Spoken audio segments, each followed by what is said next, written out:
Alright guys, sa mapagpalang araw sa inyong lahat, meron tayong reaction video dito kay Rob Trip.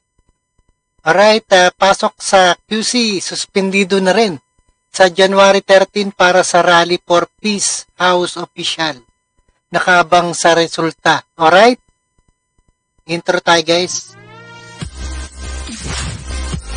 Ayan, nakadeklara na ang wala rin pasok ang paaralan at tanggapan sa lokal ng pamahalaan ng Quezon City dahil sa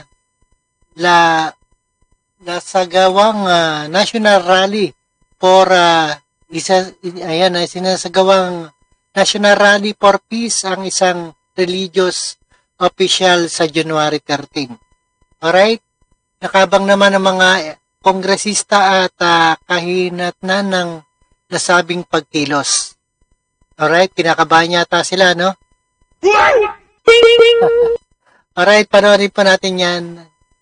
Suspendido ang face-to-face classes sa public daycare hanggang senior high school, gayon din sa alternative learning system sa Quezon City sa Lunes, January 13, 2025. Ito ay dahil sa isasagawang National Rally for Peace ng isang religious organization. Magpapatuloy naman ang pag-aaral sa lahat ng pampublikong paaralan sa pamamagitan ng alternative delivery mode.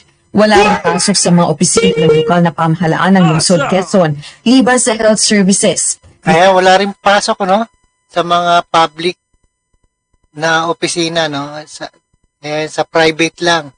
Depende sa discretion ng company.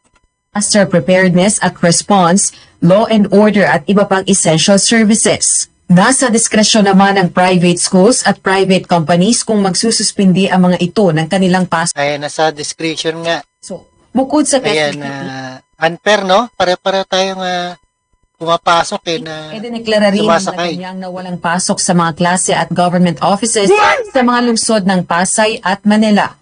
Sa bisa ito ng memorandum Pasay at Manila, wala na rin pasok. Alright? Pati Quezon City, yung ibang eskwelahan dyan.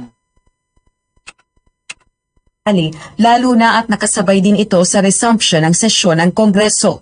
Sa Lunes, January 30 na rin, ang balik sesyon ng Kamara pagkatapos ng December holiday break. Ayon kay House Secretary General Reginald Velasco, nakaantabay ito sa hakbang ng religious organization.